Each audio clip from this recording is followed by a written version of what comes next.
kung yung interim release ay isang option ba na ginagawa nila. But in any event, kung mangyari yan, kasi ang premise mo ay kung mangyari yan, parang inconsistent at saka katawa-tawa na itinaturn over mo kasi may jurisdiction. Ngayon, kung ipabalik, walang jurisdiction. So, that is the height of inconsistency. Paano yan? Mahirapan.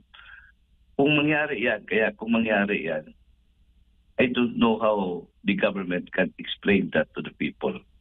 Opo. Kasi nga, sinasabi po ng tagapagsalita ng ICC na para kailangan lang na i-accept ng Philippine government yung mga guidelines o yung mga conditions na inalalaan po ng ICC, dapat tanggapin lang ng Philippine government. Pero yun nga, ay may ganito pong pahayag ang palasyo sa pamamagitan po ni PCO Yusek Castro, kaugnay nga po dyan sa interim release.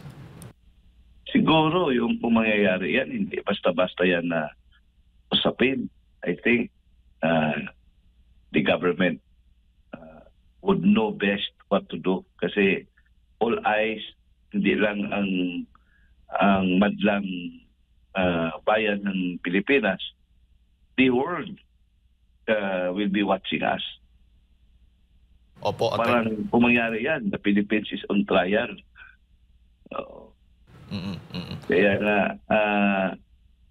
di ba, may mga development na, yung Hungary nag-withdraw na.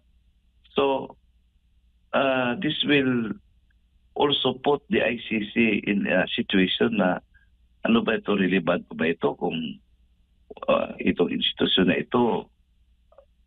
Parang ang daming kalituhan, ang daming confusion. Is it still within its desired direction, yung creation at saka yung existence ng ICC? Kaya nga, grabe talaga ito sa Presidente. Itong nangyari sa kanya ay talagang global ang impact